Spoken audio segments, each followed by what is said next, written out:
Más nos toca ver ahora es, ¿no? En los hospitales que tratamos es cesárea, tomando en cuenta de que el sistema ha ido cambiando y hoy en día se va asignando a que todos los partos deberían producirse en los primeros niveles. Ya el sistema de salud ha cambiado en nuestro país, donde trata de direccionar a que los pacientes tendrían que ingresar siempre por un primer nivel. Y si el embarazo corresponde a un embarazo de bajo riesgo, que es la mayoría, o debería ser la mayoría, debe ser atendido, ¿no?, en el primer nivel. Pero si corresponde a un embarazo de riesgo, debe ser referida a un segundo o a un tercer nivel. Razón por la cual al segundo nivel deberían llegar los partos complicados, partos distóxicos, o las pacientes que van a ir a cesárea, ¿no? A cesárea. Por eso es que se ven más cesáreas hoy en día, comparado, ¿no?, con años anteriores, donde prácticamente pues había una gran afluencia de nacimientos por vía vaginal. Entonces este tema lo vamos a enfocar en función de poder buscar las causas, de poder ver complicaciones y un poco en relación a la técnica.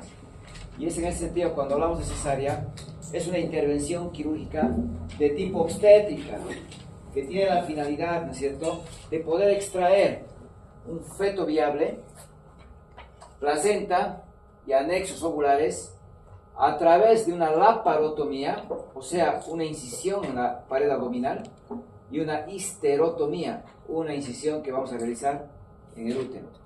Entonces, es a partir de ese abordaje que vamos a acceder a la cavidad amniótica y poder extraer, ¿no es cierto?, el complejo ovular, como también la placenta y el feto, ¿no?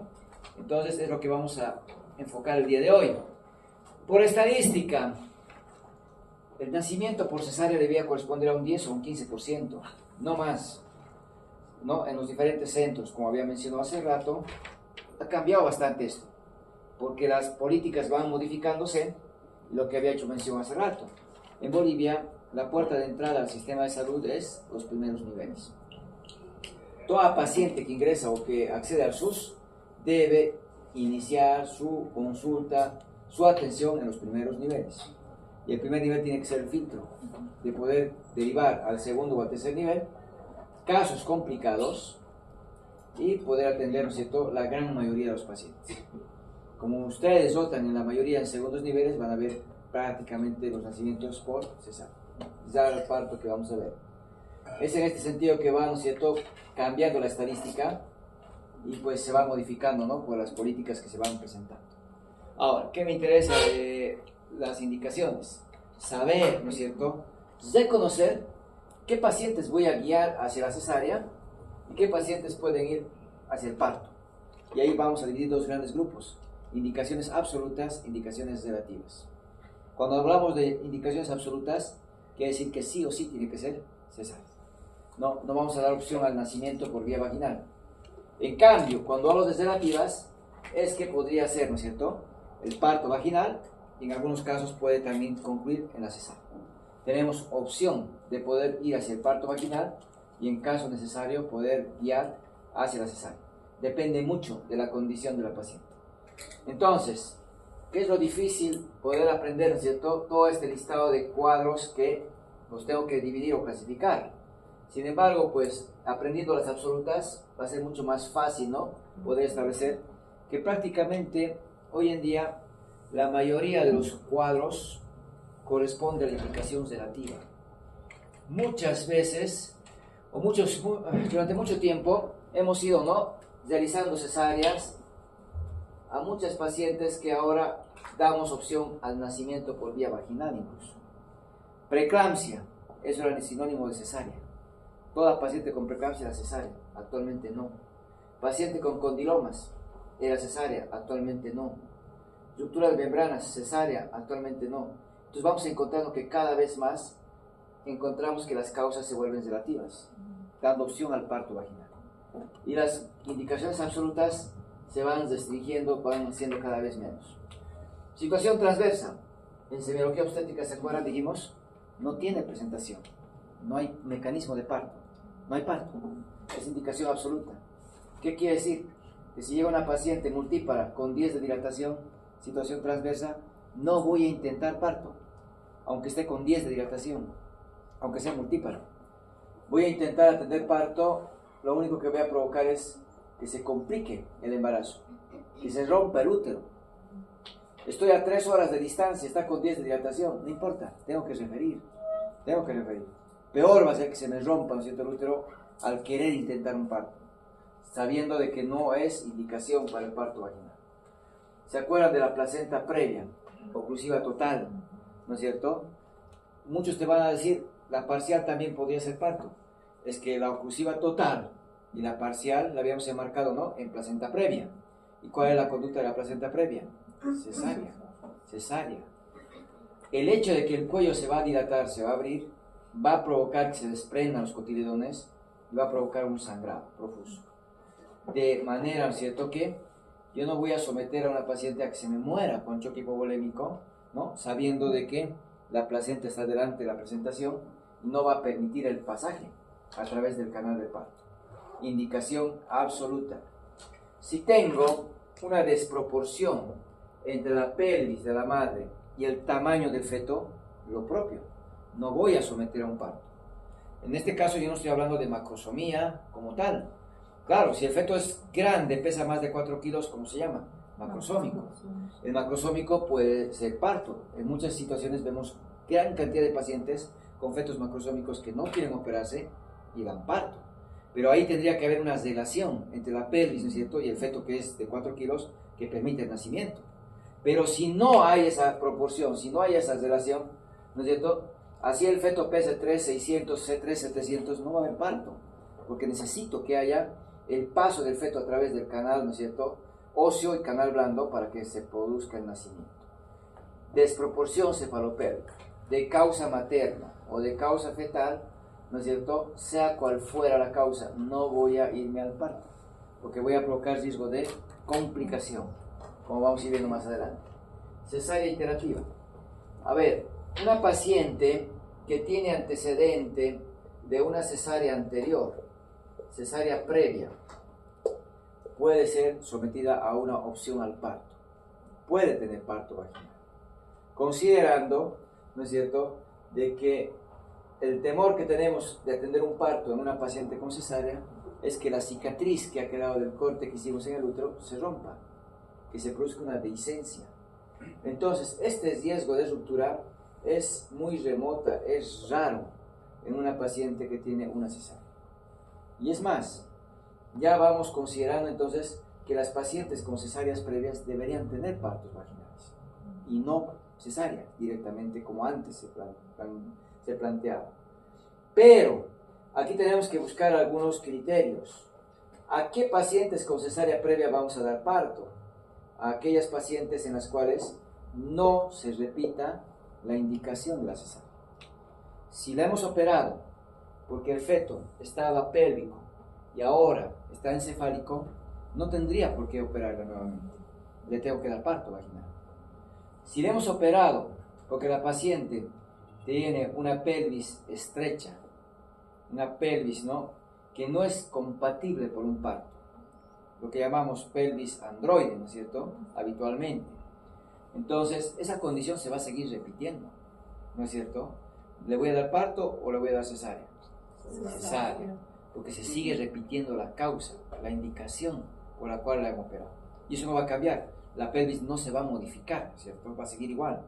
Entonces, razón por la cual siempre preguntamos, ¿por qué te han operado? Para buscar si la causa se repite, ¿no es cierto? Si la causa se repite. Otro aspecto que tomamos en cuenta es el periodo intergenésico. ¿A qué llamamos periodo intergenésico corto? Primero, el periodo intergenésico es el tiempo que transcurre desde que nació un feto hasta el comienzo del próximo embarazo. Ese periodo, de manera un tanto arbitraria, ha sido establecido que debería ser por lo menos de 2 años. Antes se hablaba de 1 año y medio, 18 meses. Y luego, de manera arbitraria, la OMS define que debía ser mínimo de 2 años. Por tanto, si el embarazo se produce en un periodo menor a 2 años, estamos frente a lo que se llama periodo intergenésico corto. Entonces, El periodo intergenésico corto en nuestro medio es tomado en cuenta para definir la vía de finalización del embarazo. Si es un periodo intergenésico corto, aquí en nuestro medio decidimos por la cesárea. Si es un periodo intergenésico mayor de 2 años, puede ir al parto. Por eso es que siempre le preguntamos, ¿qué edad tiene tu bebé? ¿Cuándo te operaron, no es cierto? Que ese dato me va a ayudar. Esto que les menciono es porque en nuestro medio estamos acostumbrados a tomar en cuenta el periodo intergenésico. En realidad, el periodo intergenésico no debería ser un criterio para decidir la vía de finalización, porque se ha demostrado que la cicatriz que se forma en el útero al haber hecho la cesárea se consolida en un periodo de 6 meses. Y esa cicatriz es tan resistente como de aquí a 5 años o 10 años, no tiene ninguna diferencia. Razón por la cual, ¿no es cierto?, no debería ser una causal el periodo intergenésico. Sin embargo, en nuestro medio está muy arraigado el periodo intergenésico corto. Es decir, prácticamente, ¿no?, la mayoría de nuestros hospitales define la vía del nacimiento en base al periodo intergenésico. Por eso es que lo estoy mencionando, para que nos enmarquemos en el contexto que van a vivir ustedes cuando sean internos. Periodo intergenésico que no sea corto, parto. Paciente que no se repita la causa de la cesárea, parto, ¿no es cierto? Y que no haya una desproporción, ¿no es cierto?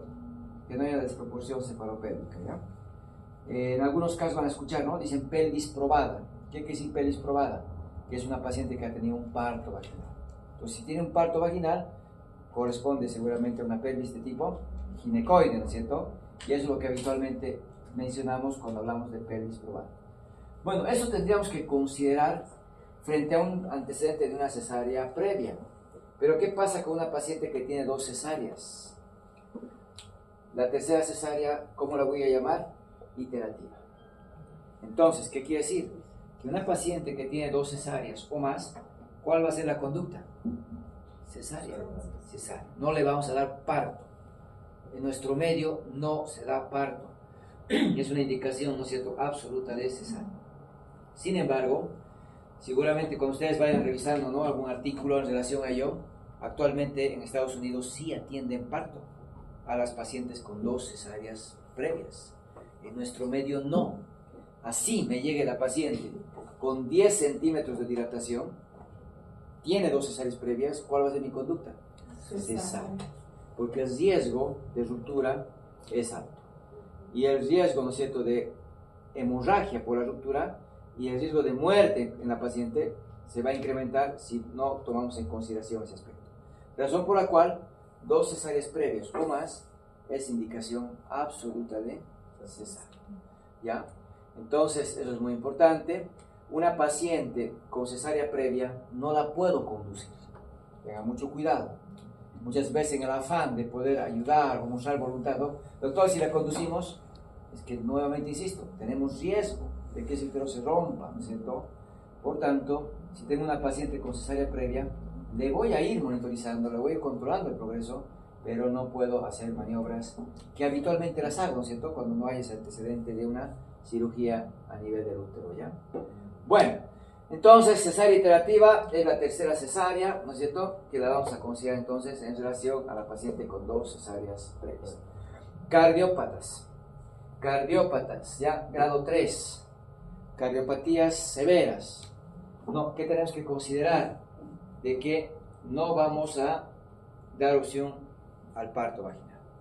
Es más, una cardiópata, operarla no es lo más recomendado, porque le sobrecargamos volumen durante el proceso transquirúrgico. Pero una cardiopatía grado 1, grado 2 puede ser parto. Una 3, el pujo que va a hacer, el esfuerzo que va a hacer, la puede descompensar. Razón por la cual una cardiopatía grado 3 o una cardiopatía severa no la voy a dar opción a parto, la voy a guiar hacia la cesárea. Herpes genital activo. Si encontramos en el cervix unas vesículas, ¿no es cierto?, que están dentro de la exploración, me planteo el diagnóstico de herpes genital, reconociendo de que es una infección que es altamente, ¿no?, contagiosa, en el pasaje del feto, ¿no? No voy a dar opción a parto. Herpes genital activo es indicación absoluta. Vamos a ver que hay diferentes tipos de cesárea, ya, dependiendo el criterio que vamos a tomar en cuenta. Para empezar, el útero, ¿se acuerdan? Dijimos, tiene un fondo, tiene un cuerpo, tiene un istmo y tiene un cervix. El istmo deja de ser istmo y se convierte en segmento uterino, ¿no? Porque las fibras se van traccionando hacia arriba y hacen que esta parte se vuelva delgada, poco irrigada. ¿Dónde realizamos la incisión en la cesárea? En el segmento. Eso van a ver cuando ingresen al quirófano, que le hacemos la incisión ahí, en el segmento. Y esa corte que hacemos le da el nombre a la cesárea. Ya, no estoy hablando del abdomen, estoy hablando del útero. Por tanto, esta cesárea se va a llamar cesárea segmentaria, porque estoy haciendo la incisión en el segmento uterino. Eso es donde hacemos. Porque resulta que aquí va a sangrar poco, porque resulta que aquí va a cicatrizar de manera más firme. Pero en algunos casos, como vamos a ver más adelante, el corte lo hacemos en el cuerpo. Entonces esa cesárea no la voy a llamar segmentaria, la voy a llamar corporal. Esta incisión que hago en el cuerpo no tiene una cicatriz ya resistente. Esta cesárea corporal tiene alto riesgo de que se rompa en un próximo embarazo. Razón por la cual una cesárea corporal no la voy a dar opción a parto. Entonces ahí me interesa. ¿Acaso la paciente sabe dónde le hacemos el corte? No sabe. Solo ve la barriga, ¿no es cierto? Donde le has hecho la incisión. Y ahorita vamos a ir hablando de la técnica. Pero si yo le hago por algún motivo corporal, en algunos casos hasta en el fondo le hacemos, ¿no es cierto? Como en el acretismo. Pues si le hago una corporal, ¿qué tengo que hacer? Avisarle a la paciente que hemos hecho una incisión que no es común y que la señora no puede tener parto en los próximos embarazos. Y que eso tiene que avisar a su médico cuando inicie el control prenatal en su próximo embarazo. Porque nuevamente les repito, la paciente no ve qué tipo de incisión o qué tipo de técnica hemos utilizado al realizar la cesárea.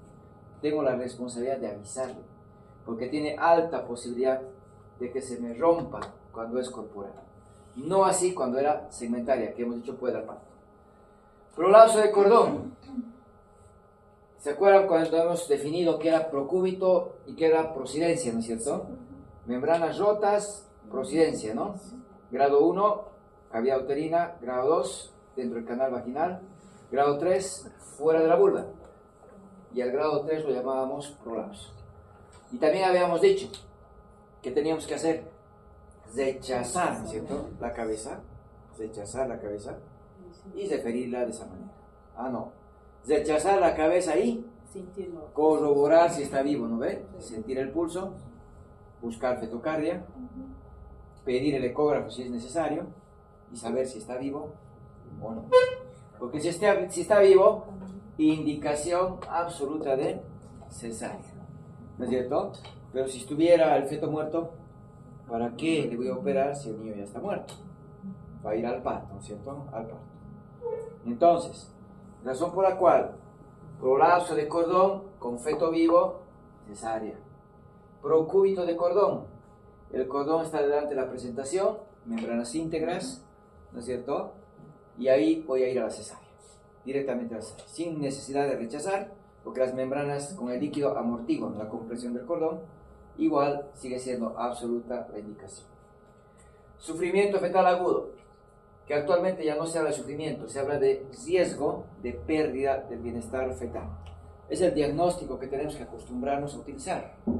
Dentro de los protocolos mismos ya no hablamos de sufrimiento fetal.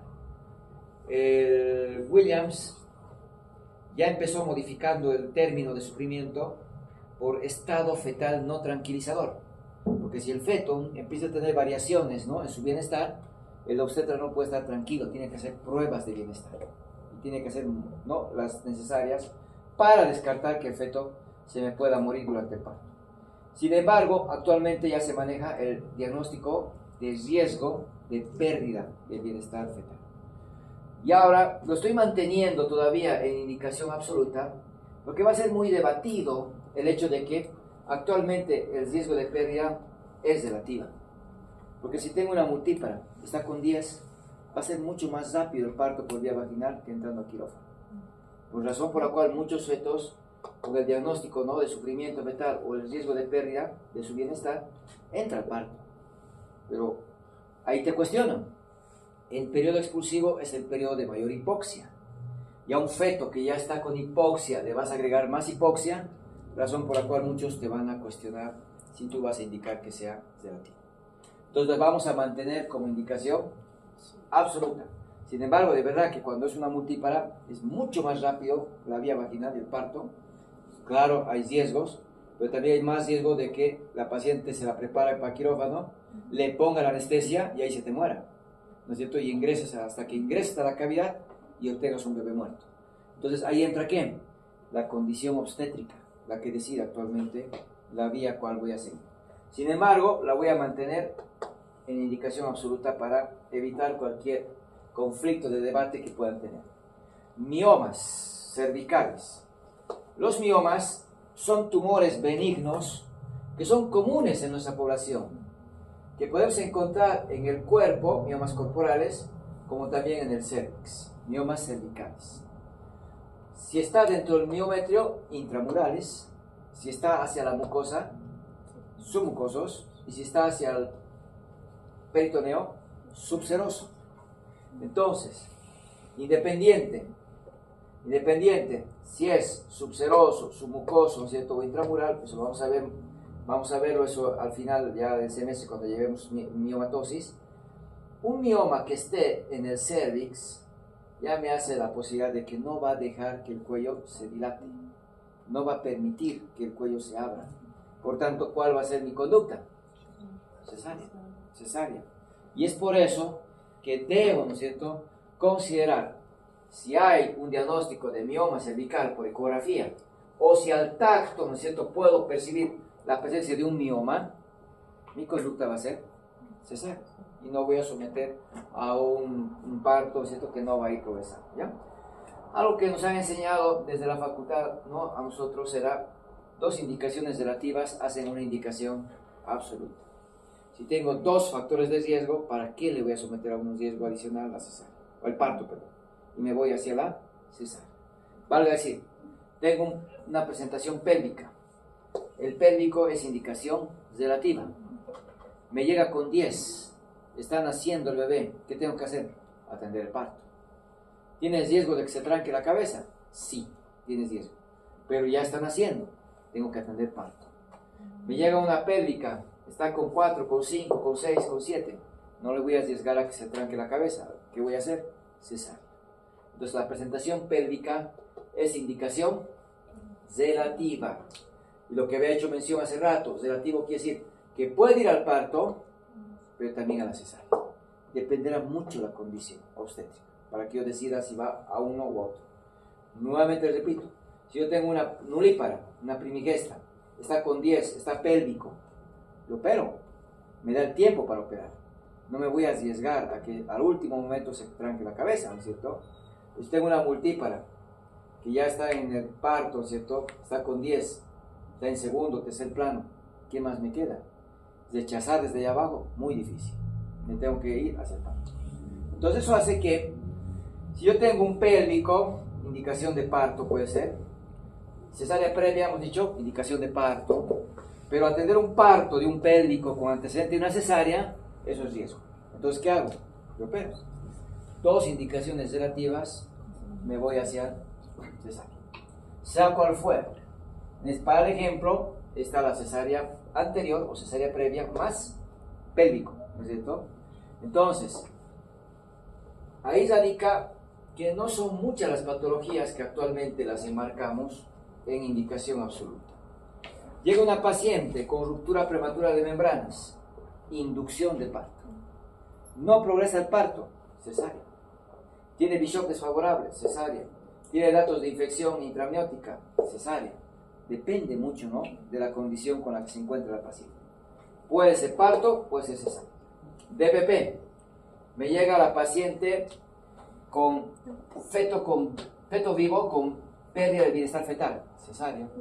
Me llega feto vivo con un paciente estable, parto. Si la condición obstétrica me permite, parto. Entonces, la indicación relativa depende de cada caso en particular, y ahí radica, ¿no?, el hecho de que yo tenga que decir. Placenta de inserción baja. Hay pacientes con placenta de inserción baja que ni sangran. Y me entero recién cuando reviso las membranas y veo que estaba muy cerca, ¿no?, el borde placentario, el orificio donde salió la cabecita. Hay pacientes que sangran. ¿Se acuerdan cuando dijimos, si está sangrando, qué hago? Rompo membranas, ¿no? Método de Pusos. Sigue sangrando, cesárea. Paró el sangrado, parto, hemos dicho. Entonces, las indicaciones relativas, no se olviden, puede ir a parto. Hay fetos grandes de 3.800, 3.900 que nacen por parto. Hay otras que decidimos operarle. Entonces, dependerá de cada caso en particular, ¿ya? Cualquier otra causa que no esté marcada, preeclampsia. Preeclampsia puede ser parto. ¿Se acuerdan cuando les he dicho? Si estaba con 9, si está con 10, va a ser más rápido el parto. Porque someter una cesárea es riesgo de una preeclampsia grave, porque tiene alterada la coagulación. Es que antes nosotros operábamos a toda preeclampsia, ¿no es cierto? Porque pensábamos que mientras más rápido lo saques al bebé, menos complicación.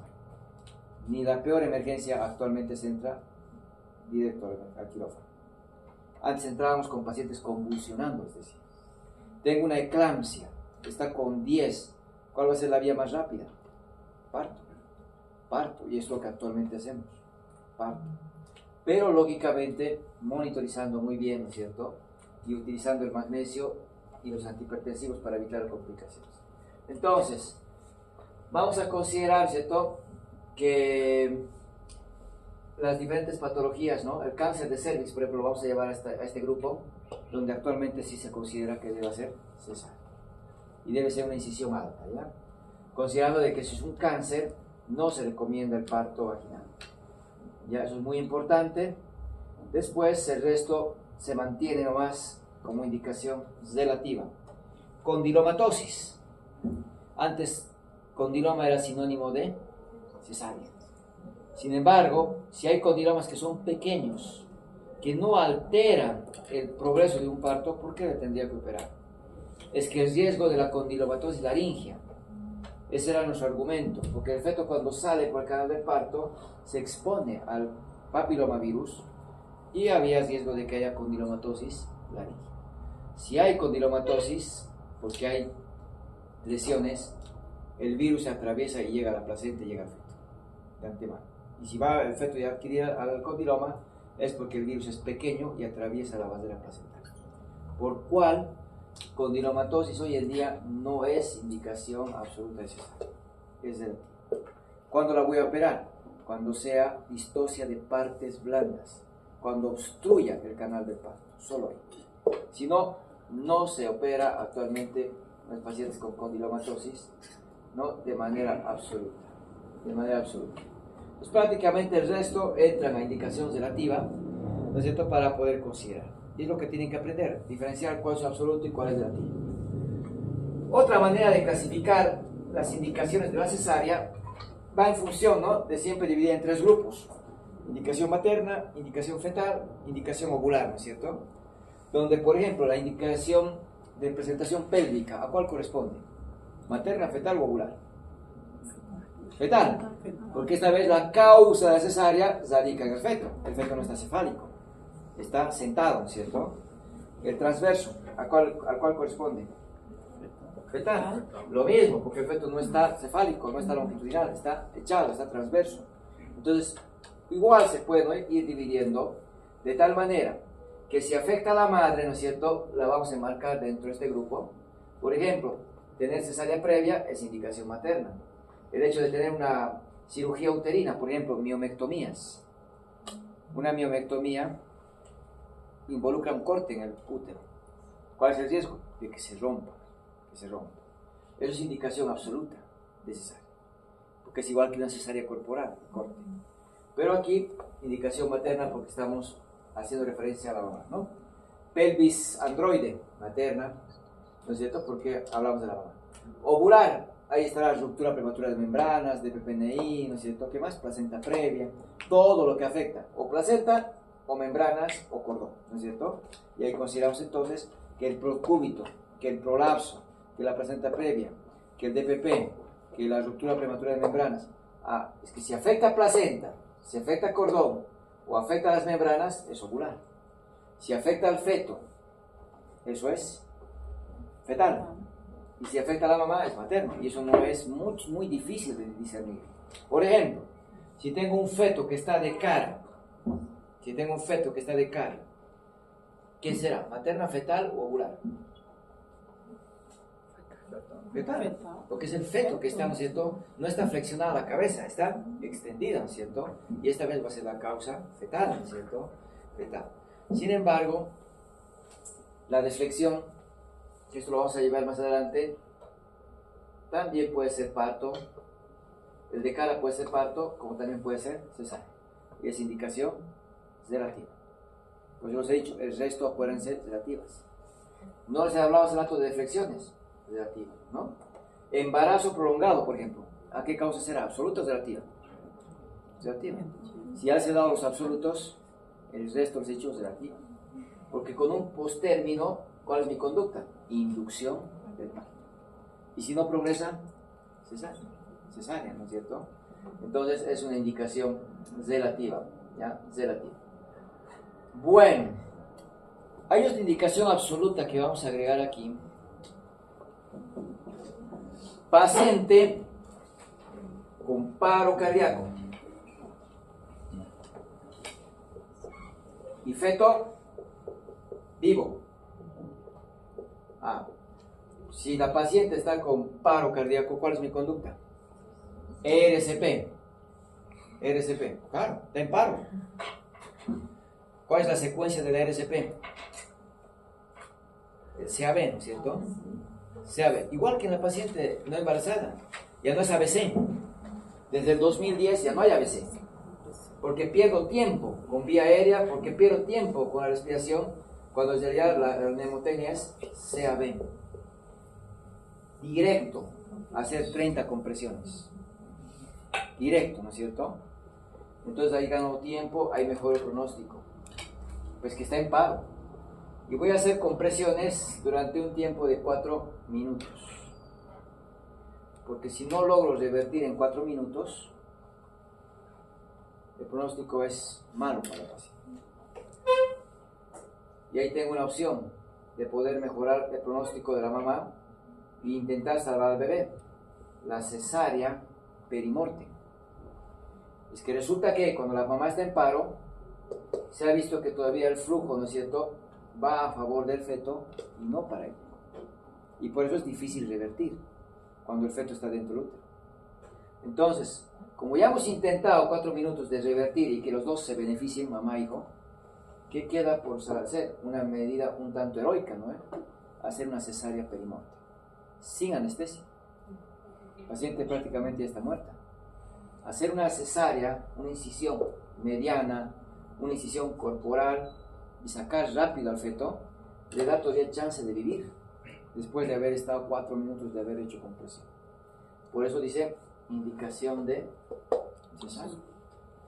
Y hay que intentar salvar al bebé.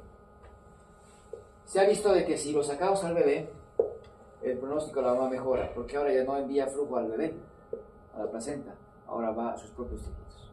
Y hay mejor opción de que ella pueda revertir el paro. Entonces, una paciente embarazada con paro cardíaco, con feto todavía vivo, ¿cuál es mi conducta? Cesárea. E indicación absoluta también está de cesárea, ¿no? Bueno, entonces, lamentablemente es muy difícil que alguien se anime, ¿no?, a hacer cesárea. Ahí, como decimos, al rojo vivo. Pero lamentablemente, pues, no hay otra, ¿no? Si se quiere salvar la vida del bebé, se podría hacer esa medida heroica.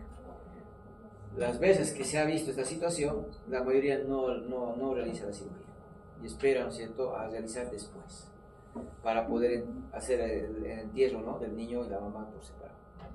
Cuando en realidad a los 4 minutos ya se indica la cesárea perimorte, que es la variante en relación, ¿no?, a una RCP de una embarazada y una no gestante. Bueno, entonces, ¿qué hacemos? La técnica, lo que me interesa. ¿Cuántos tipos de cesárea hay? De acuerdo al antecedente obstétrico, si es una paciente que la voy a operar por primera vez, será pues la primera cesárea, ¿no es cierto? Si la paciente tiene antecedente de una cesárea, es lo que llamamos cesárea previa, ¿no es cierto? Cesárea previa. ¿Qué es riesgo? Es riesgo. Puede ser parto, puede ser parto. ¿Ya? Pero hay que anotar en el diagnóstico, ¿no? Cesárea previa, por el riesgo de que se rompa el útero, ¿no? Durante el parto principalmente. ¿Qué era la cesárea iterativa? La tercera cesárea. 2 cesáreas previas, la tercera tiene que ser cesárea. De acuerdo a la indicación. Hay pacientes que pueden tener, ¿no es cierto?, indicación absoluta de cesárea, a la cual no le voy a esperar a que tenga inicio de parto, la tengo que programar. Llega una paciente, tiene 39 semanas, tiene 3 cesáreas anteriores. ¿Le voy a dar parto? ¿Cuál va a ser mi conducta? Cesárea. Tiene 39, ¿le voy a seguir esperando que llegue a 40, 41 y venga con parto? No. Actualmente, les había dicho, ¿se acuerdan? No hay cesáreas programadas antes de 38 semanas de preferencia. Todavía seguimos con el temor. Llega a 37 semanas, ya está al término, ya pueden hacer. No. Tiene margen de error mi cálculo. Y si me equivoco una semana, este niño es de 36 y se me va a complicar. No se recomienda cesáreas programadas antes de 39 semanas. Entonces, tengo paciente con 3 cesáreas previas. No tiene que tener contracciones, no tiene que tener dilatación, la tengo que programar. Porque hay una indicación médica que me dice que debo finalizar por cesárea. ¿Ya? Esas son las cesáreas programadas. Me llega una placenta previa, oclusiva total. Tiene 39 semanas. Voy a esperar a que sangre. ¿Voy a esperar a que me llegue con choque hipovolémico? No, la voy a operar. ¿Voy a esperar que sangre, que tenga dolor? No, la voy a programar de preferencia sin que haya contracciones, sin que el cuello se empiece a dilatar, ¿no es cierto? Entonces hay indicaciones que me obligan a finalizar el embarazo, ¿no? Y las tengo que programar. Ahora, ¿qué pasa si esa paciente con placenta previa llega sangrando? Deja de ser programada y se constituye en una urgencia, ¿no es cierto? Las cesáreas también pueden ser urgentes. Ahora, aquí que me falta, la cesárea electiva. ¿A qué me refiero con la cesárea electiva? Que la paciente ha pedido, ha solicitado cesárea. Esto prácticamente en la seguridad a corto plazo, en el sistema público, en el SUS, no lo hacemos. No operamos de manera electiva. Solo operamos cuando hay indicación. Porque el tema de auditoría nos cuestiona muchos aspectos en relación a la cantidad de cesáreas o al uso de insumos. Sin embargo, en la parte privada, esto sí se aplica bastante, ¿no? Prácticamente, en la parte privada, ¿no? La mayoría corresponde a cirugías electivas. No hay una indicación médica, sin embargo, la paciente quiere el nacimiento por cesárea. ¿Ya? Y ahí sí se aplica, ¿no? Sin embargo, también debería ser aplicado en su sistema, pero es que el sistema realmente es muy complejo. Tenemos muchas cesáreas, nos meten en auditoría, empiezan a cuestionar diagnósticos, empiezan a ver justificativos y razones por qué le han operado o no, ¿no? Buscando siempre el hecho de que los recursos del Estado tienen que ser, ¿no?, optimizados en cuanto a su manejo, ¿no? Bueno, entonces tenemos esta clasificación. Otra clasificación, de acuerdo a la técnica quirúrgica, lo que les había dicho. Si cortábamos el cuerpo, ¿se acuerdan? Cesárea corporal. ¿Ya? Si cortábamos el segmento, cesárea segmentaria. ¿No? Y si corto el segmento y el cuerpo, cesárea segmento corporal. Entonces vamos a ver ahorita estos 3 tipos, ¿ya? Para poder ilustrar mejor. Pero ¿cuál hemos dicho que hacemos habitualmente en los hospitales? Segmentaria. Y dentro de la segmentaria hacemos la tipo Kerr, porque hay varios tipos de cesáreas. Hoy en día, hablar de cesárea de tipo de Joel Cohen, hablar de la cesárea de Pelosi, que seguramente lo van a investigar en la tarea que les voy a subir para el segundo parcial, porque sí me interesa que conozcan las 2 cesáreas, pero es que no las hacemos de rutina, ¿no? Aunque la cesárea de Joel ya se está empezando a difundir bastante, ya se ven muchos más, ¿no?, centros que van realizando la cesárea de Joel. Entonces, me quedo de momento con la cesárea corporal, cesárea segmentaria y la cesárea segmento corporal.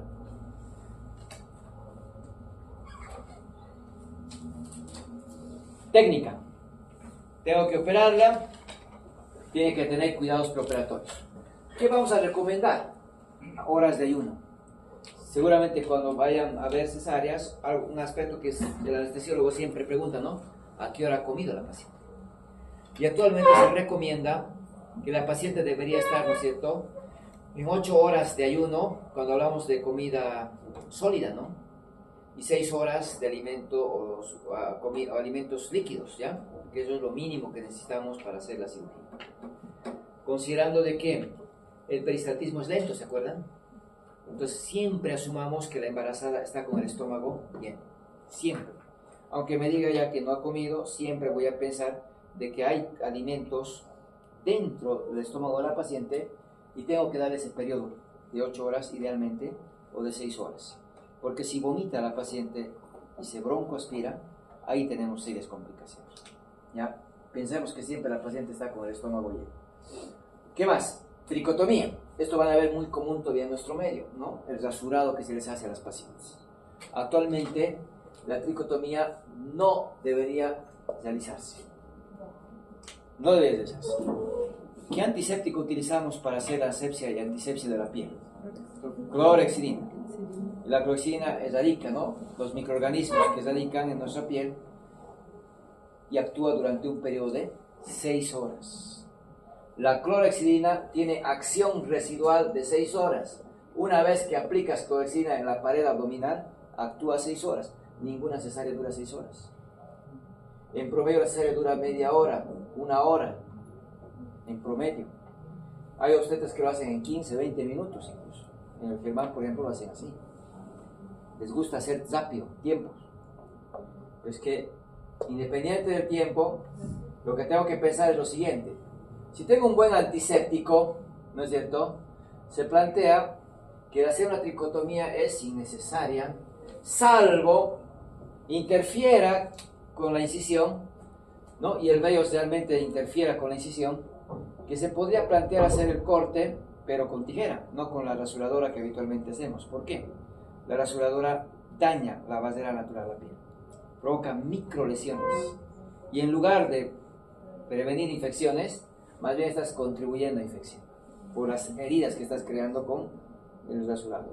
No se debe rasurar, ni siquiera el vello corporal debía ser un obstáculo. Es como en el caso de la episiotomía. En mi época se hacía tricotomías para los epicios. Actualmente van a ver que el epicio se realiza incluso con el vello genital. No interfiere en la síntesis. Y lo mismo va para la recomendación en abdomen. Hoy en día no se recomienda hacer tricotomía, ¿no? Y si se va a hacer tricotomía, tijera, cosa de que no dañe la piel. ¿Qué más? Sonda vesical. Regla. Ninguna cirugía, ningún procedimiento de diagnóstico ni de tratamiento se hace con vejiga llena. Si voy a hacer un legrado, hay que vaciar vejiga. Si voy a hacer un ABEU, vaciar vejiga. Si voy a hacer un tacto bimanual, vaciar vejiga. Cesárea, vaciar vejiga. La sonda vesical es de tránsito. Van a ver que se les coloca la sonda vesical, acaba la cesárea y les retiran la sonda, porque no necesitamos dejar de consumir. Sin embargo, los anestésicos pueden provocar retención vesical. Deberíamos dejar la sonda vesical por un periodo de 24 horas. Debería quedarse. Pero la mayoría de los centros no deja sonda Foley, lo retiran, porque consideremos de que la sonda vesical es un factor de riesgo para la infección urinaria. Sin embargo, como les repito, hay situaciones raras en que la paciente hace globo vesical, si es que no ha deambulado, si es que no ha favorecido el vaciamiento vesical, y bueno, tenemos que igual utilizar la sonda. La mayoría retira después de la cesárea, ¿ya? Pero para cesárea tiene que haber sonda vesical, ¿no?, insertada dentro de la uretra y la vejiga. Si estoy hablando de obstetricia, tengo que tener acceso a la sangre. Así sea una paciente, ¿no es cierto?, de bajo riesgo para la hemorragia, hay que pensar que más del 60% de pacientes que no tenían factores de riesgo han sangrado. Entonces tengo que tener acceso directo a los paquetes globulares mediante un servicio transfusional para que se dote, ¿no?, del banco de sangre y no nos falte, ¿no?, la disponibilidad de los mismos. Sobre todo las programadas, no puede faltar. ¿Qué tipo de anestesia utilizamos actualmente? Raquidia. Antes era la epidural, ¿no? Se utilizaba bastante la epidural hasta todavía el 2004, 2005. Después es toda raquidia. Una cesárea de hecho dura media hora, máximo una hora y media, exagerando. Entonces me da tiempo de que considerar de que la raquidia, ¿no?, es la anestesia que se utiliza en la mayoría de los centros y que me da el tiempo para hacer la cesárea con toda tranquilidad. Rara vez se recurre a la anestesia general. Si tengo un síndrome de Gel, si tengo una preeclampsia con alteración de la coagulación, no le voy a funcionar la espalda, no voy a acceder al sistema nervioso para que le provoque hemorragia. Anestesia general. El problema de la anestesia general es que una vez que se anestesia, tienes 3 minutos para extraer al feto, porque después la anestesia afecta, ¿no?, el estado de feto. Por ejemplo, si tengo una paciente con trauma raquimedular, se ha lesionado la columna cervical, o la región dorsal, o la región lumbar, y tiene listesis de las vértebras, se han desplazado, están comprimiendo médula, ¿le voy a poder poner aquí epidural? ¿No? ¿Qué anestesia tengo que recurrir? General. En el 2009 me tocó una paciente, ¿ya?, que no quería tener su bebé, era un embarazo de 35 semanas, ¿ya?, y se subió al árbol, ¿no?, a sacar pacáis y se botó, en su desesperación, ¿no?, de querer perder a esa edad. Su mala suerte, se dañó ya la columna y la paciente quedó cuadriplégica. En el estudio que hizo el neuro, me dijo que había listesis, ¿ya?, desplazamiento de vértebras, y que cuanto más pronto podía entrar el operar, el pronóstico sería mejor para ella. Y ahí entraba, estoy con un pretérmino, ¿no?, pretérmino, patología ahora de base, listesis vertebral, cuadriplegia. Entonces en conjunto decidimos hacer una dosis, ¿no?, de maduración pulmonar, esperar un día por lo menos, hacer la cesárea y después que le entre él, ¿ya? ¿Le va a poder poner anestesia regional? No. Entonces tuvimos que pedir que nos den anestesia general. Entonces, ¿qué es lo que se hace? Paciente de decúbito dorsal, asepsia, antisepsia de la región, ¿no?, abdominal sin anestesia, se le pone los campos, se tiene todo listo, se acerca a las mesas de mayo, ¿no?, y todos los instrumental listo, bisturí en mano, y cuando estás con bisturí en mano, recién, ¿no?, le van a colocar una anestesia, le intuban, y ahí estás contra el reloj, ¿no?, sacar rápido el reloj. Y sí, efectivamente el tiempo da para hacerlo de esa manera, ¿no?, pero ya con todos los campos, con asepsia, todo realizado, ¿no? Y pues rara vez se recurre a una anestesia general, rara vez. Pero hay situaciones en las que se debe hacer con los riesgos, ¿no?, inherentes. La mayoría es la anestesia raquidia, ¿no? Raquidia. Bueno, entonces, vamos a operarla, le ponen la anestesia raquidia, puede ser sentada, puede ser de decúbito lateral, la mayoría lo hace sentada, también le pueden ser de decúbito lateral, la acomodan de decúbito dorsal, asepsia, antisepsia, se colocan los campos y empezamos. ¿Qué tipos de incisión podemos encontrar? Vamos a hacer mención a las dos más comunes, ¿no? La mediana infraumbilical y la transversa suprapúbica tipo fan stick, ¿no? Tipo fan stick. Entonces, son las que más utilizamos en nuestro medio. Sobre todo van a ver de que la incisión es decisión del cirujano. Siempre la incisión es decisión del cirujano. Y él tiene que ver diferentes factores para elegir una u otra. Claro, lo ideal sería que sean todas, ¿no?, transversas suprapúbicas. Fan stick es por lo estético, es que tienen indicaciones, y eso vamos a ir viendo ahora, ¿ya? Tienen indicaciones. Entonces, cuando hablamos de incisión, ahí vemos, ¿no?, cómo se está haciendo la incisión tipo fan stick, considerando entonces que es una de las incisiones que realizamos con mayor frecuencia, ¿no? Y pues, cuando hablamos de incisión de fan stick, estamos haciendo mención que de la sínfisis de pubis a 2 centímetros para arriba, hacemos una incisión ligeramente curva, ¿no?, en la región del hipogastrio, ¿ya? Esa es la incisión de fan stick. La incisión de Joel es a 2 o 3 centímetros más arriba. Es a 2 centímetros o 3 más arriba de la de Fan Steel. ¿Cómo es la incisión de Joel? Transversa. Transversa, es más alta. Es más alta. Pero es transversa. Considerando que la piel tiene pliegues que tienen una dirección transversal, ¿no? Las líneas de Langers. Si yo hago una incisión paralela o siguiendo el eje de las líneas de Langers, ¿a qué me lleva eso? Aquí hay menos cicatriz. ¿Cómo hacía la incisión para hacer la apendicectomía? Oblicua. La incisión de McBarney. Durante mucho tiempo. Actualmente se hace la incisión de Roque Davis. Incisión transversa. Siguiendo el eje de las líneas de Langers. Por eso es que Joel plantea, ¿no es cierto?, que la incisión sea transversal y más alta que la Fan Steel, ¿no? Bueno, Maillard no usamos en cesáreas, utilizamos para cirugías ginecológicas, ¿ya? La de Cheney también, hay muchas cirugías, muchas incisiones que se plantean. ¿Cuál me tengo que aprender? Fan Steel, la de Joel y la mediana infraumbilical, ¿no?, que está ahí en la imagen. Vamos a empezar con la mediana infraumbilical. ¿Qué ventajas tiene esta incisión que me permite acceder rápido hacia la cavidad peritoneal? ¿Ya? Otro, la mediana secciona menos vasos, por tanto provoca menos hemorragia, ¿ya? Menos sangrado.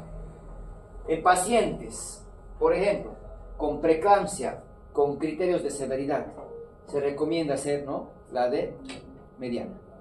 Porque si hay coagulación alterada, puede condicionar que hacer la Fan Steel, por ejemplo, se complique con hematomas, que se ha visto mucho en la práctica. Preeclampsia grave es sinónimo de sangrado, de hemorragia en APA, de sangrado por todo lado, ¿no es cierto? Sobre todo cuando hablamos de un gel o cuando hablamos, ¿no?, de que ya tiene alterada la coagulación, un SID, por ejemplo. Entonces, vamos a ir viendo que hay indicaciones, ¿no?, para poder realizar.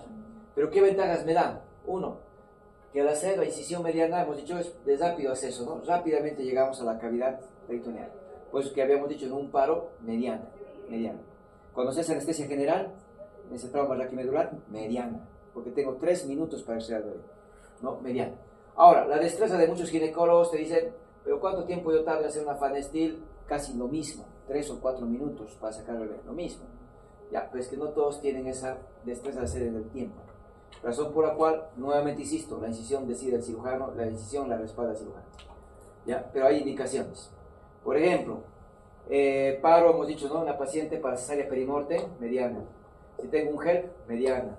Si hay un trauma raquimedular, mediana, ¿no es cierto? Entonces tiene indicaciones. El prolapso de cordón, claro, puede hacerse mediana por el tema del rechazo que estamos realizando en la compresión. Porque quiero hacerlo rápido y tener efecto vivo, ¿no es cierto? Tener efecto vivo. El día lunes hemos tenido un prolapso que llegó con 90 de fetocardia al tercer nivel, porque era 30 semanas, se lo enviaron directo. 90 es prácticamente óbito. Prácticamente es óbito. Más bien lo sacaron rápido al bebé, vivió ese bebé. ¿Ya? Porque con esa fetocardia ya prácticamente uno piensa, ¿no?, que el bebé ya está muerto. Porque es muy baja, esa bradicardia es muy marcada. Entonces, ahí están las indicaciones en las cuales se podría plantear lo que decía, una preeclampsia grave, por ejemplo, con SID, con síndrome de HELP, donde va a sangrar, ¿no es cierto?, por todo lado, las medianas se las recomiendan. Fan Steel. En la Fan Steel hemos dicho, ¿no?, 2 centímetros por encima del borde de la sínfisis del pubis, ¿no? La vamos a hacer transversa, ligeramente curva. Vamos a ir abarcando diferentes planos, lo que hace que demore. ¿Por qué? Porque vamos a ver qué planos atravesamos. A ver, si hago la incisión en la piel, ¿qué plano le sigue? Tejido celular subcutáneo. Ahí encontramos 2 fascias, fascia de Campbell, fascia de Scarpa. ¿Qué plano le sigue? Aponeurosis. Y la aponeurosis igual, sigue esta misma dirección. Después de la aponeurosis, ¿qué plano sigue? Muscular. Los rectos. Y los rectos no los puedo cortar en esta dirección, los voy a divulsionar en sentido vertical, ¿no es cierto? Digitalmente los voy a separar. Después de los rectos, ¿qué plano sigue? Peritoneo parietal. Y recién llego, ¿no es cierto?, a la cavidad uterina, a la cavidad abdominal, perdón. Veo al útero y tengo que hacer la incisión en el útero, ¿no es cierto? Incisión en el útero. Por tanto, vamos a siempre considerar que esta incisión se demora un tanto, ¿no es cierto?, por los diferentes planos que hay que atravesar cambiando de dirección y por los vasos que van recorriendo, ¿no es cierto?, en esta región. Los vasos epigástricos sangran sobre todo hacia los costados, ¿no es cierto?, al hacer esta cirugía, lo que me demora un poco el hacer la hemostasia, ¿ya? Pero si uno quiere hacer la Pfannenstiel, no habría tampoco mucha demora en relación, ¿no?, a la mediana. Estética, ¿sí? ¿No? ¿Me va a hacer dehiscencia o hernia incisional? Raro, raro. La mediana sí me hace hernia incisional, porque hay diástasis de los rectos, porque hay, ¿no?, menos tensión cuando hacemos esta cirugía. Provoca más sangrado, ¿ya?, como desventaja. Tiene más riesgo de hematomas, tiene más riesgo de las infecciones y pierde la sensibilidad la paciente en esa región del hipogastrio, por la sección de los nervios, ¿no?, que van recorriendo la zona. Por lo demás, es una muy buena opción al hacer, ¿no?, la Pfannenstiel, ¿ya?, pero tiene una desventaja, que no me permite ampliar. ¿En qué sentido? Si le hice una Pfannenstiel y me encuentro con la cabeza de medusa, ¿cuál es mi diagnóstico cuando veo la cabeza de medusa en el segmento? Riesgo de acretismo. Ahora, ¿qué voy a hacer? No voy a poder ampliar para sacar el útero hacia afuera. Ahora tengo problemas. Porque le vas a tener que hacer una incisión mediana y le vas a tener ahora una incisión en T a la paciente. Porque no puedes hacer un manejo de un acretismo con una incisión de tipo Pfannenstiel.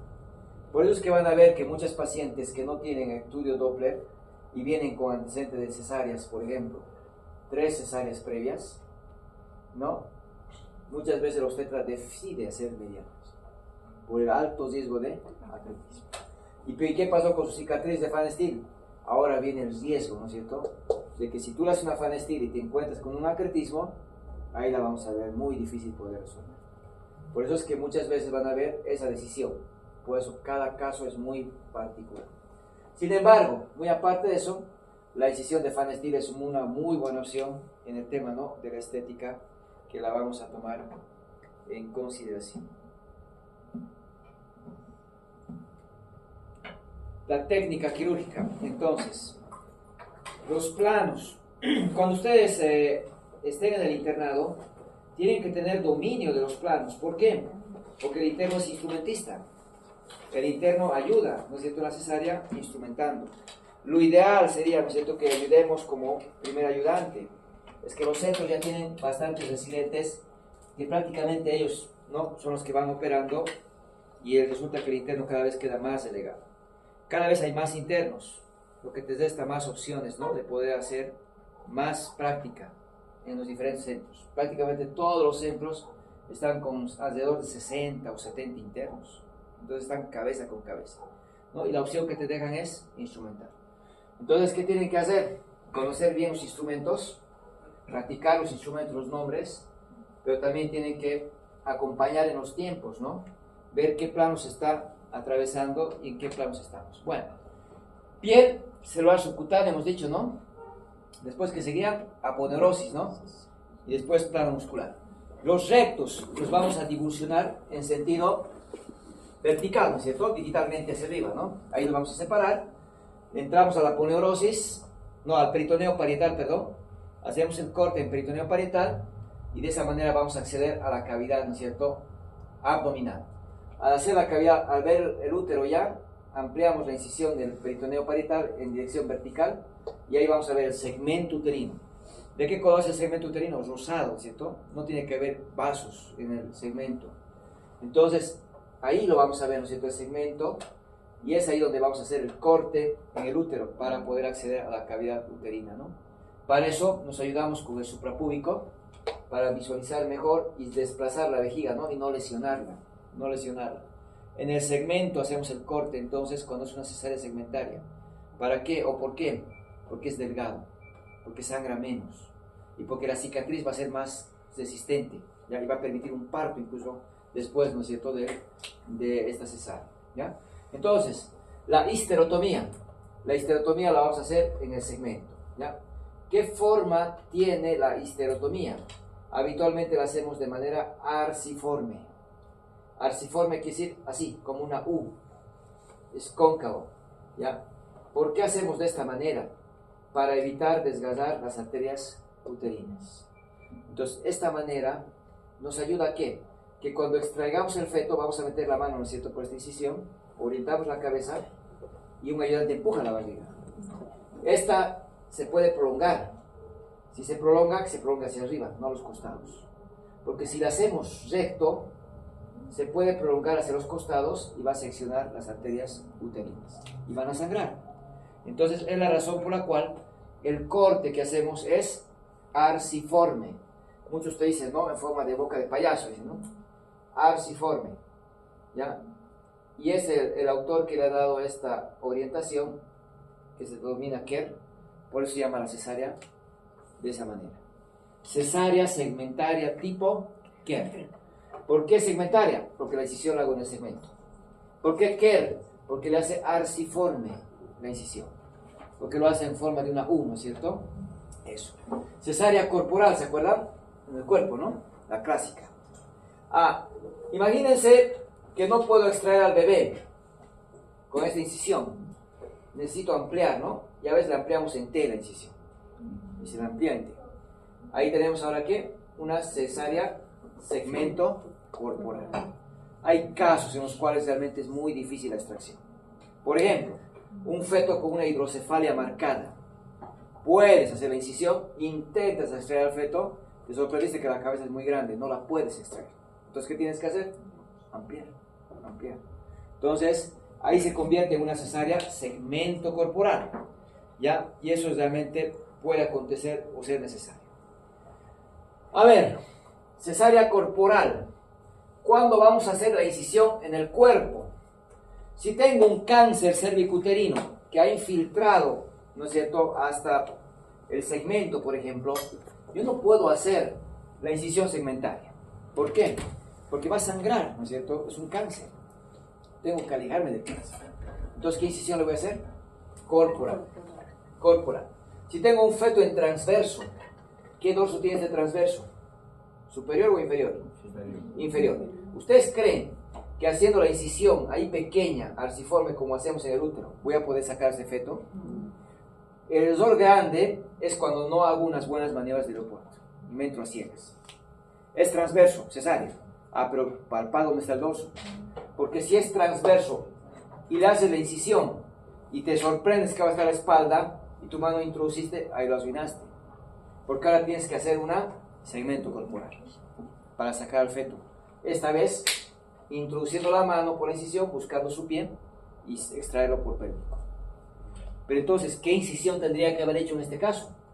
Corporal, directamente corporal, y no hacer segmental. Porque si yo le hago directamente corporal, directamente introduzco la mano, encuentro el pie y me lo voy a extraer.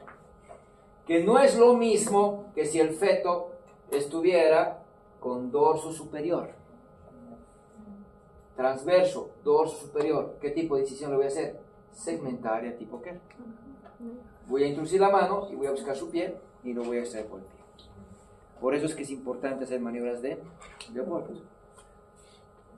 Entonces, tenemos que hacer, si tuviera una placenta previa con acretismo, hemos dicho, ¿no? ¿Se acuerdan? No voy a tocar el segmento porque me voy a encontrar con la placenta y eso va a sangrar y se me va a morir. Lo hacíamos en el cuerpo, ¿se acuerdan? Corporal, ¿ya? Entonces, muy importante. ¿Se acuerdan de la cesárea perimortem? Hemos dicho corporal, mediana y corporal. Hay que sacarlo rápido, hemos dicho, ¿no? Y bueno, entonces hay indicaciones en las cuales puedo hacer las cesáreas corporales. En este caso, una cesárea corporal en el fondo, por ejemplo. No está yéndose hacia abajo, no tuvo otra que abordar en el fondo y hacer, ¿no?, la cesárea. La parotomía mediana, llego hasta la cavidad abdominal, me encuentro con esta cabeza de medusa. No tiene Doppler, no tiene estudios, no tiene nada. ¿En qué pienso? Acretismo. Una locura hacer la incisión aquí. Entonces, ¿qué tiene que hacer? Ampliar ombligo y arriba. Y realmente se llega a una incisión grande, porque tienes que sacar el útero hacia afuera, hemos dicho, con el bebé ahí adentro. Una vez que el útero está afuera, exteriorizado, ¿dónde hacemos el corte? Corporal. Y entonces se hacía el vertical, ahora se hace en el fondo de esta manera, porque se ha aprendido que sangra menos. Se saca ahora el bebé por los pies, se liga el cordón, se corta el cordón y se sutura el útero. Y ahí lo dejo a la placenta y no la toco. Lo cierro todo y lo mando al tercer nivel. que le programen, que le operen, porque operar un acretismo en la madrugada con un residente o en algunos hospitales, ¿no?, de provincia con el interno, eso es condenar a muerte a la paciente. Eso es condenar a muerte a la paciente. Porque el acretismo realmente sangra. El acretismo es lo peor que estamos afrontando ahora en los hospitales, porque ha habido muchas cesáreas que ahora han condicionado esta patología, ¿ya? Bueno, me interesa la cesárea corporal, ¿ya?, y la segmentaria. La segmento corporal, más que ampliarla, ¿no es cierto?, cuando alguna vez tenemos dificultad de extraer al feto, ya no se realiza la tipo B, ¿ya? Bueno, a ver, hago la incisión en el útero y voy a las membranas, ¿no? Rompo las membranas, me voy a encontrar con la cabeza. Hay que introducir la mano, como estamos viendo, orientar la cabeza, ¿no es cierto? Y el ayudante, ¿qué hace? Empuja, ¿no? Empuja. Y eso ayuda a que se desprenda, ¿no?, la cabecita del feto. Sujetamos parietales, extraemos traccionando hacia abajo, hacia arriba, ¿no?, para que desprenda hombros, ¿ya? Y pues actualmente deberíamos hacer pinzamiento tardío. Hay hospitales que van a ver que cuando nace el bebé, el pediatra lo tiene ahí todavía, en los pies de la mamá, y no le cortan todavía el cordón, ¿no?, hasta que deje de pulsar. Sin embargo, la mayoría pinza fuera y se lo llevan al bebé, ¿no? Pero en algunos centros cumplen la norma y esperan y hacen el pinzamiento tardío. ¿Para qué? Para que este niño no tenga anemia, para que reciba un extra de sangre. Una vez que deja de pulsar, pinza fuera y lo van a llevar donde la mamá para hacer el apego precoz. ¿Qué es apego precoz? Contacto piel, madre, niño. Y lo ponen en su pecho y se queda ahí para que inicie la lactancia. Son pocos hospitales los que van a ver que hacen el apego precoz en cesáreas. Todos hacen apego precoz en parto, pocos hacen en cesárea. Tenemos una ley, la 3460, de promoción de la lactancia, que me diga que tengo que hacer apego precoz en todas, sea parto y cesárea. Entonces, ya cada vez va habiendo más apego precoz. Sin embargo, la mayoría lo que hace es llevar a la mamá, decimos, no, cachete con cachete, y se lo llevan. Y eso no es apego precoz. Pero lo figuran como si fuera el apego precoz. Apego precoz tiene que estar piel a piel, ahí en el tórax. Es que el arco está más abajo. Y mientras están operando se hace, ¿no es cierto?, el apego precoz. Nuevamente repito, hay pocos centros que hacen eso. Depende mucho del pediatra, depende mucho del anestesiólogo, ¿no?, para poder hacer el apego precoz. Bueno, sale la placenta mediante tracción. No es recomendado meter la mano y sacarla, no. Traccionar el cordón y suavemente se va desprendiendo. Limpiar la cavidad con una compresa estéril y luego empezamos la rafia, ¿no?, la sutura. Muy bien, el útero. Vamos a cerrar el útero por planos. Primer plano. Puntos anclados continuos. ¿Con qué hilo? Catgut cromado del 1. Catgut cromado del 1, puntos anclados continuos. Ese plano es hemostático, que deje de sangrar, hay que suturar. La mayoría de nuestro medio van a ver que una vez que salió la placenta, exteriorizamos el útero, lo exponemos afuera. No deberíamos hacerlo, deberíamos dejarlo dentro del abdomen y limpiar ahí adentro. Pero los hospitales donde van a ir son hospitales escuela. ¿Quiénes operan? Los residentes. Bajo supervisión del médico, obviamente, pero dejamos que haga de piel a piel, que operen. Para hacer más fácil, nosotros exteriorizamos. Entonces van a ver que la mayoría de los centros exterioriza así, el útero, hacia afuera. Pero hay colegas que hacen todo dentro de la cavidad abdominal, con más dificultad, pero lo hacen muy bien, ¿ya? Y eso sería lo ideal, Pero la mayoría exteriorizamos. Y hacemos el primer plano con qué puntos anclados continuos, ¿no? Con hilo catgut cromado del 1. Primer plano, hemostático. Segundo plano, invaginante y peritonizante. Puede ser con puntos continuos o anclado continuo también. ¿Con qué hilo? Catgut cromado. Entonces el útero, ¿cuántos planos suturamos? 2. Primer plano, hemostático. Segundo plano, invaginante y peritonizante. ¿Ya? Unimos el peritoneo. Los dos planos con catgut cromado del 1. Los que hacen la cirugía de Joel, suturan el útero en un solo plano, con Bicril del 1. Esa es la diferencia de Joel con Kerr. El Joel sutura el útero con Bicril del 1 en un solo plano. ¿Listo? Pelosi no sutura peritoneo, lo deja abierto. Solo sutura el músculo, como están viendo aquí, y lo deja abierto el peritoneo visceral y el peritoneo parietal, considerando que ese peritoneo se va a unir, ¿no? Y va a cicatrizar de manera más rápida, incluso que estar poniendo un cuerpo extraño como es el hilo. Entonces hay tendencias de poder modificar la técnica, ¿ya? Entonces Pelosi deja abierto, ¿no? Peritoneo visceral y peritoneo parietal. Joel el útero sutura con Bicril. Nosotros todavía seguimos con la técnica de Kerr, ¿no es cierto? 2 planos con cadmium cromado del 1, ¿no? Bueno, después del útero, ¿qué plano sigue? Peritoneo parietal, ¿no? Peritoneo parietal. Van a ver que con la técnica de Kerr todavía seguimos cesando el peritoneo parietal. Cesamos el peritoneo parietal con catgut simple, puntos continuos. Catgut simple, un 0. ¿Ya? Pelosi lo deja abierto. ¿Qué sigue después de la peritoneo parietal? Aponeurosis. ¿Con qué hilo voy a suturar aponeurosis? Bicril del 1. El Bicril es un hilo de absorción lenta. Tarda en absorberse 90 días. El cadmium cromado tarda en absorberse en promedio 21 días. Entonces la aponeurosis tiene poca incigación, tarda en cicatrizar. Si no cierro bien aponeurosis, hernia incisional. Entonces el plano más importante para cerrar pared, aponeurosis. ¿Ya? Entonces, ¿con qué hilo vamos a suturar aponeurosis? Bicril del 1. Deberíamos hacer con puntos continuos. Van a ver que en los hospitales, ¿qué hacemos? Un anclado, 2 continuos. Un anclado, 2 continuos. Porque como es el plano más importante, le tenemos miedo a que se afloje o que se suelte. Sin embargo, al anclar dificultamos la incigación, retardamos la cicatrización. Pero hay cosas que cuesta cambiar. Hacemos un anclado, 2 continuos, un anclado, 2 continuos, ¿ya? Y lo puedo hacer todo continuo. Después de la aponeurosis, ¿qué sigue? Músculo no se sutura. Hay a quienes les gusta aproximar y ponen unos puntitos a los músculos rectos. La mayoría no sutura, ¿no? Los deja ahí separados. Se van a unir.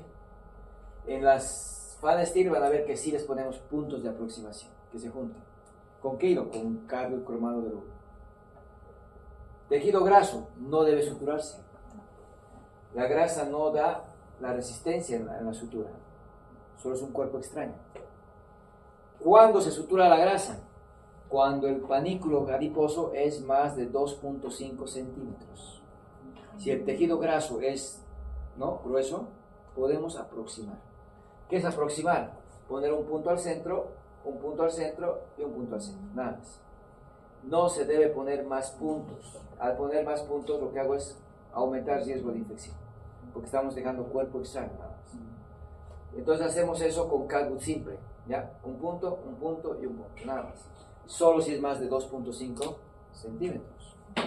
No deberíamos hacerlo más, ¿no? Y la piel con mononylon, ¿no? 3 ceros, intradérmico, puede ser. En algunos casos van a ver con seda también, con puntos Donati, cuando quieren hacer buena hemostasia. Cuando es mediana, sobre todo, van a ver eso. Pero en la mediana también puede ser intradérmico, ¿no? Entonces, cualquiera de los puntos, ahí van a ver que van a depender del caso, ¿no? La cesárea, como cualquier cirugía, tiene complicaciones. Y eso hay que tomar en cuenta. ¿Cuáles son las complicaciones? Hay complicaciones inmediatas y complicaciones tardías. Inmediatas. 1. Accidente anestésico. Puede haber reacción al anestésico. Otro, lesión de vasos. ¿Qué vasos hemos dicho? Uterinas, ¿no es cierto? Va a sangrar. Otro, puede haber lesión de órganos. Si hay adherencias, al entrar, ¿no es cierto? Puedo lesionar intestino, puedo lesionar vejiga. Eso sobre todo en pacientes que tienen cirugías anteriores, hay que pensar en bridas y adherencias como complicaciones. Y puede haber riesgo de lesión de órganos, ¿ya? Eso es muy importante. Y obviamente, y esto es raro en la cesárea porque no manipulamos mucho el intestino, puede haber hilo paralítico. Por eso es que hay que controlar peristaltismo. A la hora de la cesárea y a las 6 horas, ¿no? Tiene que haber peristaltismo. Generalmente no hay problema con el peristaltismo porque no manipulamos intestino, ¿no? Salvo que se introduzca la compresa varias veces para limpiar la sangre que hay, ¿no? Ahí adentro. Bueno, retención vesical algunas veces hay que tomar en cuenta. Y de manera tardía, ¿cuáles son las complicaciones?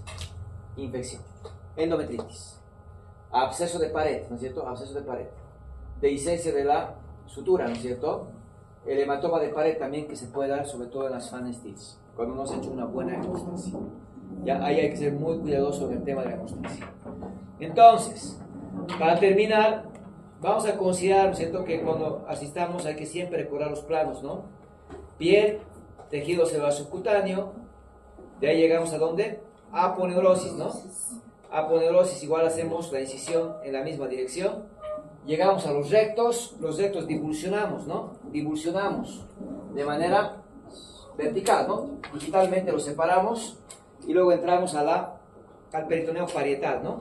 Una vez que entramos al peritoneo parietal, ingreso a la cavidad abdominal, veo el segmento, colocamos la suprapúbica, hacemos la incisión en el segmento con bisturí, ¿no? Con bisturí. Y ahí van las observaciones. La misma lámina de bisturí que usamos en la piel, la utilizamos en el útero.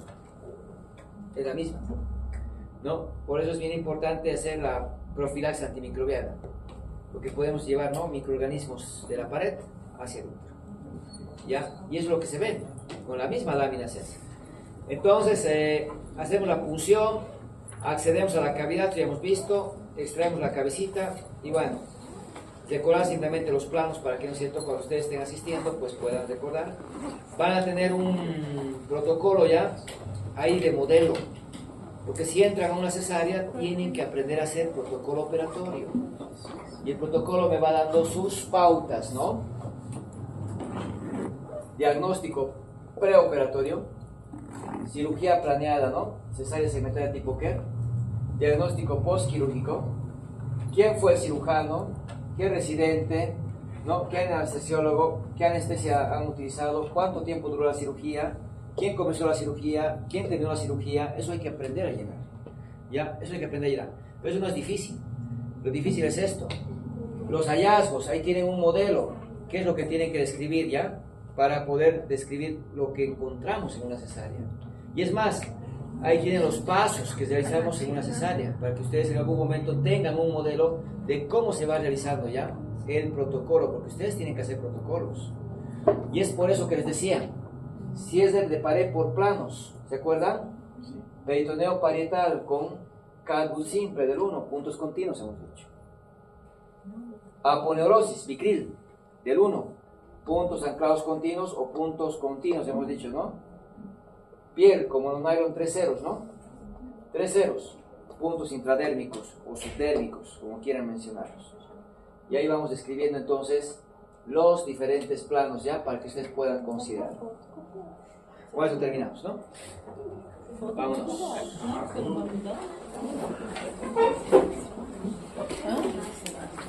Vámonos.